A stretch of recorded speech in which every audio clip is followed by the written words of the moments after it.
Good day. Today is Monday, 7th of July, 2025. Tomorrow is once again a day for the mail shot. So we'll have another mail shot, and tomorrow's mail shot will be the leadership toolkit. So we're releasing a new toolkit tomorrow, and it will center around leadership, the TQ leadership report, and additional tools and the role sync. So you will gain 3 reports total plus the lecture series. It should be quite a nice toolkit, and if you're interested in leadership, feel free to use that. Feel free to obtain it. If you subscribe to our mailing list, you should get a discount. You should get a discount for that. Yeah.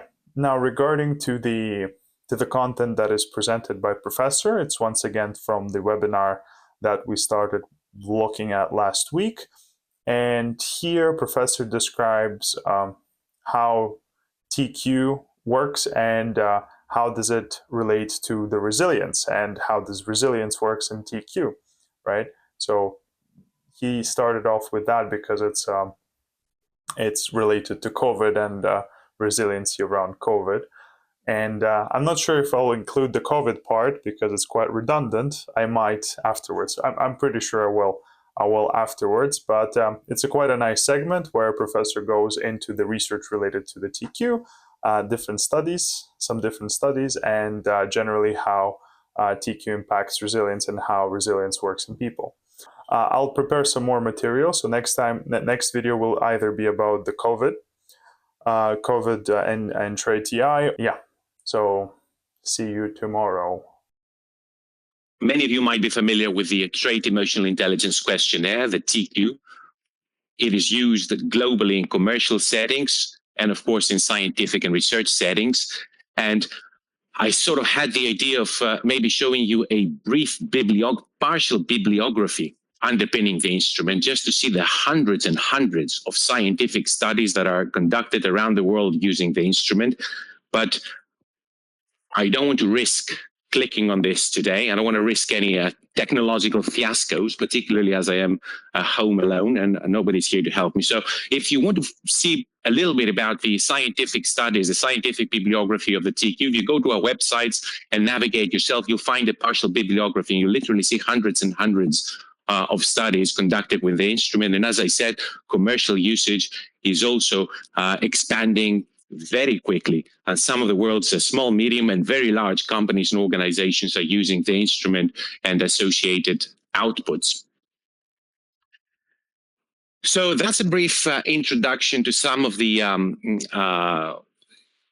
ideas, research outputs, and reach of the scientific program, which of course underpins this webinar today. And with that now, we can move into a specific aspect of trait emotional intelligence that has come into sharp focus over the past few months, and that is resilience.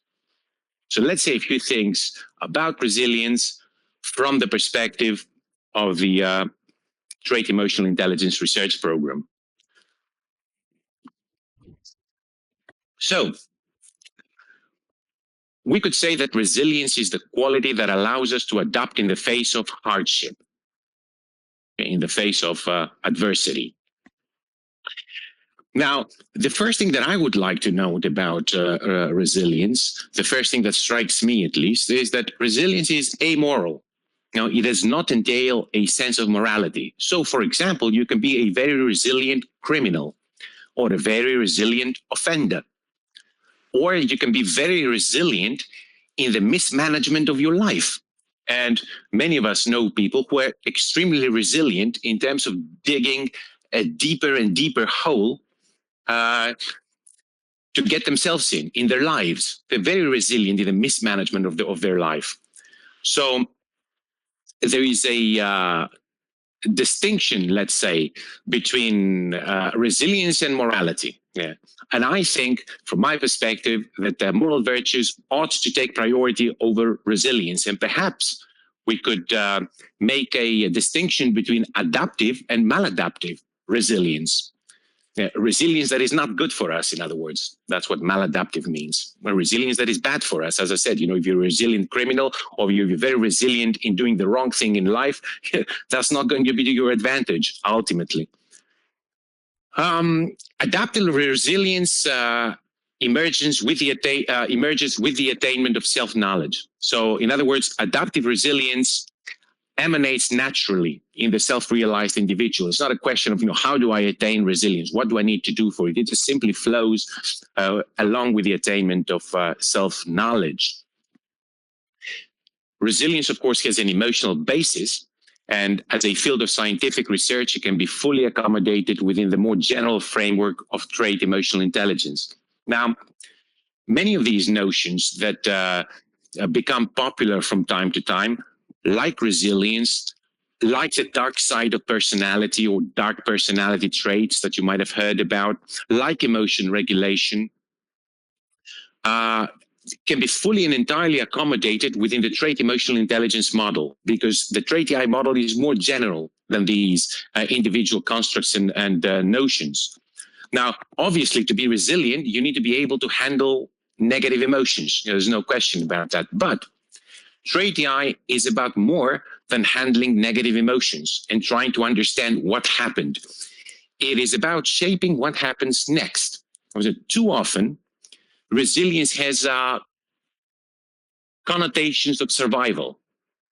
TraitEI is about growing at the time of crisis. It's not about merely adapting or withstanding, standing your ground. It is about growing and expanding.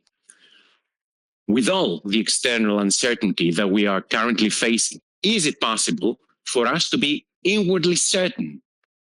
Not that we will come through, not that we will pull through, not that we will stand our ground, but that we will actually thrive. And that is going beyond resilience. That is going beyond resilience and understanding that life is always in a state of flux, which is the idea of the Buddhist idea of impermanence. Life is always in a state of change. Now, one caveat that follows from this, which is not very often highlighted in Buddhist circles, is that because life is always in a state of flux, because life is always in a state of change, unless you are explicitly growing, then you are explicitly receding. There is no staying still in life or holding your ground, as some interpretations of resilience might imply. You might have come across these mainline interpretations of resilience that say, you got to be there, you got to be strong, hold your ground. There's no holding your ground. Either you will be growing or you will be receding. And growth and recession are first and foremost psychological qualities. Inner growth eventually manifests as improving life conditions, while inner decrease eventually manifests as reduced life conditions. Now, both of these, of course, start within, psychologically. So you may appear to be standing your ground externally, but inwardly, you could be becoming immense, or you could be collapsing. But the point to understand here is that life is always changing. So unless you're growing, then you are receding. Now, the fact of impermanence also means that emotional attachment is a major contributor to non-resilience. Yeah. So when we are emotionally attached to people, places, circumstances, that makes us highly non-resilient. If you are emotionally attached to the status quo, for example, if you're attached to how things are, along with the presumption that they will remain like that, then you must understand that you are severely non-resilient.